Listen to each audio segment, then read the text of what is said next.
What's good, people? How's it going? Welcome back to the channel. If you guys are new here, please do subscribe down below, smash the like, hit the bell. Those things help out a lot. YouTube does notify people when we upload, so just make sure you hit that bell. Anyway guys, today we got a dope episode for you. It's all about how to grow fatter flowers. Everyone wants fatter flowers because fatter flowers is most oftentimes a good thing, right? Except when you get bud rot because the flowers are way too fat. But we'll not get into that today. Now, growing a plant is easy, but it can be challenging to fatten up those nugs. Beginners have no problems growing plants, but they get stuck when it comes to cultivating dense, thick flowers. Now, if you're just starting out, you may be heading in the same direction, but you can avoid it with a few small steps. If you didn't know it already, it takes surprisingly little effort to grow high quality, big buds. So in today's episode, we're gonna go through exactly how you can grow bigger flowers, man. Now before we get into that, guys, if you ain't a VIP or a patron, join up, fam, because a lot of great stuff are going on out there. Join up with the ICANN VIP Bean Club, fam, if you haven't already, man. Free packs are going out to all VIPs, and we got stuff going out to all patrons as well, man. So join up already if you haven't. Without further ado, let's get into today's episode.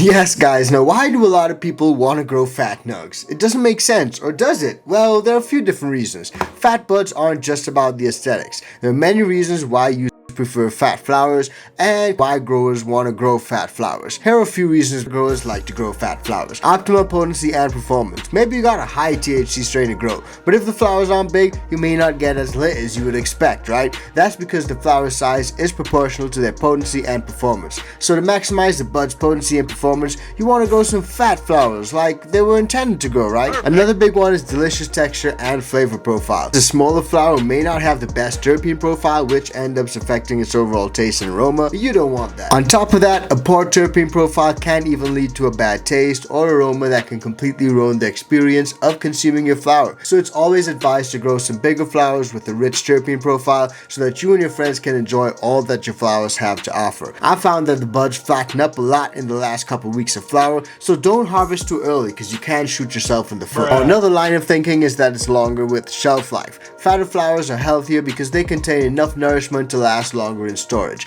On the other hand, if the flowers are small and thin, they may wilt in storage within a few weeks. If you want to store your flowers for a longer period of time, you try to get some bigger flowers on there. Now, probably the most obvious one is you gotta get your time's worth, right? Months of hard work, time, effort, and money spent, you don't want to waste it, right? And the huge waste can be ending up with flowers that are a lot smaller and less potent and probably just bitter overall. So here comes in the multi-million-dollar question. How the hell do I grow big fat flowers, Matt? Well, for me, bud size depends on two things: genetics and your grow environment. Of course, you can't change the genetics of your plant, but if you've chosen a strain that tends to grow smaller buds, you can't do anything about it. Smaller flowers are just smaller flowers. But for all plants, you can maximize the size of the flowers by tweaking your grow environment. And there are many different ways that you can do that: by optimizing the lights, by setting the right temperatures and RH, or giving your plant carbon dioxide boosts. All these things are great options, and training is also a great option. So coming to think of it, there are a lot of different things that you can do. But let's start with lighting. The first thing you need to do is to fix your lighting. You need to ensure that your grow lights offer good light intensity in the right spectrum to ensure that your plants grow nice flowers.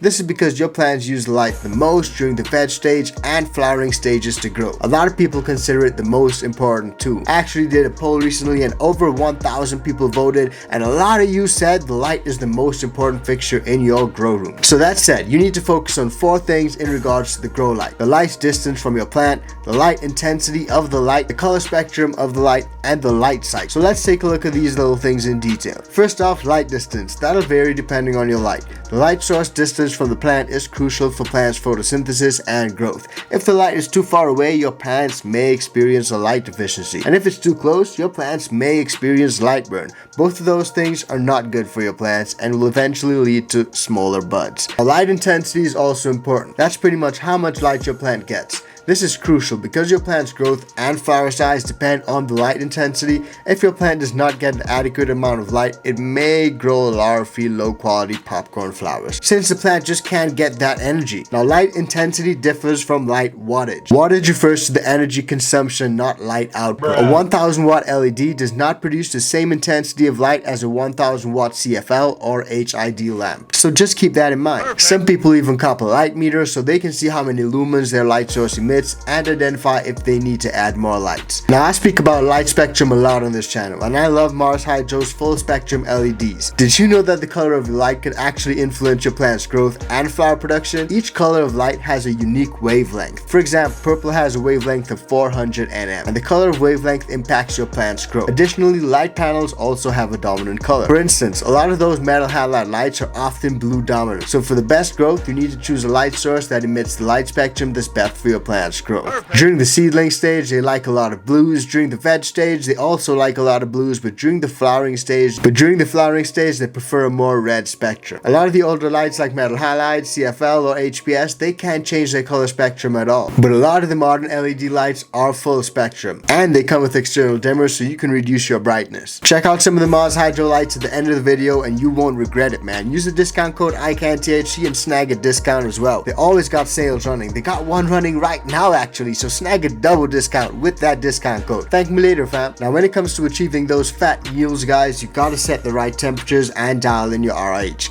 I learned that the hard way. Because literally another factor that's crucial for growing that high quality fat flower is the temperature of the grow room. Throughout your plant's growth cycle, if the temperatures are right, it'll grow high quality flowers. During the veg stage, plants do best between 69 degrees Fahrenheit to 85 degrees Fahrenheit. That's about 20 degrees Celsius to 29 degrees Celsius. And during flower, 64 degrees Fahrenheit to 78 degrees Fahrenheit or 17 degrees Celsius to about 25 degrees Celsius works great. Anything within that range or spectrum, you'll be good. But you gotta pay attention to temperature fluctuations between the light and night cycles. That's a big one that a lot of people don't pay attention to. When your lights cut off, the temperature can drop a lot. When your lights come on, it can kick up a lot. So always monitor. Temperature fluctuations can cause stress and cause your plants to harm. If the temperatures are too high during the flowering stage, the terpenes on the flowers may literally evaporate, compromising their flavor and potency. So even if you grow fatter flowers, they won't be as potent or as flavorful if the temperatures are too high. They will just be some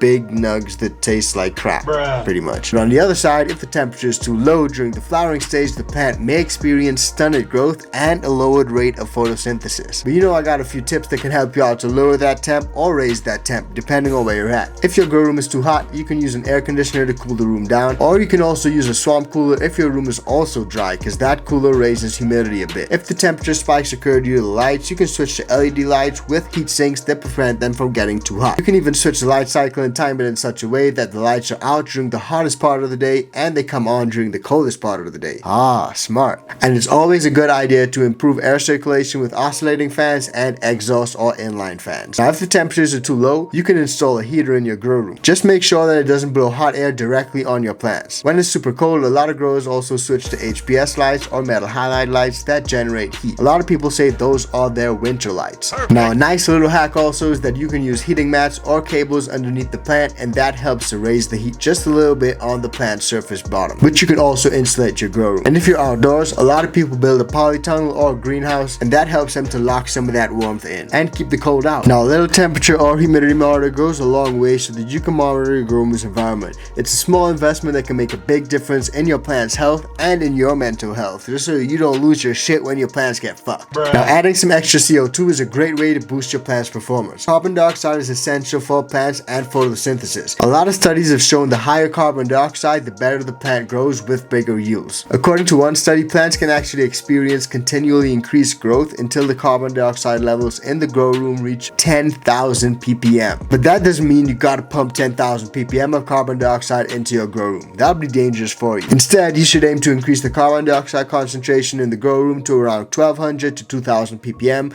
and that should increase your yield by around 20%. Adding more CO2 to your grow room can get pretty expensive, so that technique may not be suitable for everyone. But there are lots of different methods that you can use. TMB Naturals have some dope canisters that you can just shake and hang it up. There are lots of carbon dioxide generators. You can use compressed liquid carbon dioxide. Some people even use dry ice, or just use a compost bag. Those compost bags slowly release CO2 into the air, just like those exhale bags. So if you want to look into CO2, you got some options. Now, for me, a little hack that I love to use is bone meal. Bone meal is one of the best substrate amendments that you can use to fatten up your flowers. flowers. It's essentially a mixture of ground up animal bones. Bone meal is terrific as a source of calcium and phosphorus, which helps the plant growth during the veg stage. Hair calcium encourages the formation of plant cells, and phosphorus allows your plants to grow big, strong, and healthy. Both of these lead to healthy, nice flowers. On top of all that, phosphorus is one of the 2 essential macronutrients that plants require the most during the flowering stage, as that encourages bud development. Bone meal releases the nutrients slowly, so a single bag of it should last for the entire cycle of a plant's growth. And unlike a lot of other chemical fertilizers, bone meal does not leave a chemical aftertaste in the buds or in your mouth. I gotta say though, if you're a vegan, using bone meal may not be suitable for you. Instead, you can use kelp meal. It offers the same benefit, but it's made of brown seaweed, not animal bones. I love kelp meal and I cop it from Neptune's Harvest, and they got some dry organic ones and some liquid ones. So whichever one you want to use, you got options. You can use the discount code ICANTHC and snag a discount on all their stuff, man.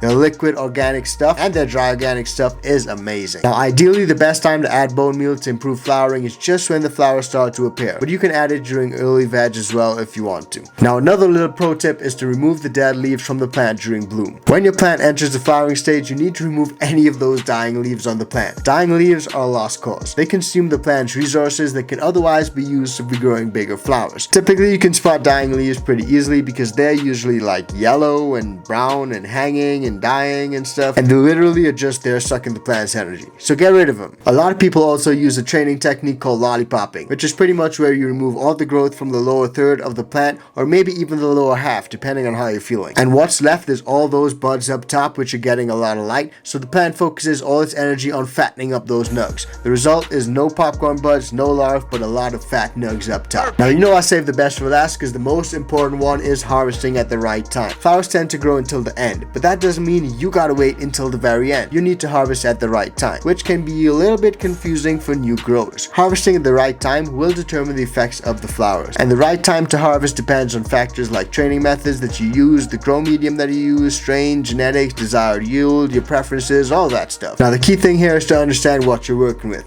Understand the main characteristics and the traits, what you're looking for, and how long she runs. You can look at the trichomes as well. This is super important, and that's my preferred way to tell when to harvest. Those trichs, the little small resin glands on the flowers, they're the most reliable way to determine the flower's maturity. If you use a magnifying glass or a USB microscope, you can see a lot of those trichomes up close. If most of them are clear, a lot of people tend to leave them. A lot of people look for a cloudy mix or a cloudy and amber mix. Now, some people also use the pistils as a sign of when to harvest. It's not as reliable, but you can get some decent results with that. And here's a pro tip, guys. Another sign of a mature plant is the curling of the leaves. This occurs due to a decrease in the plant's water consumption, which leaves the leaves just a little bit curled up. You can harvest the flowers once you notice those leaves curling up.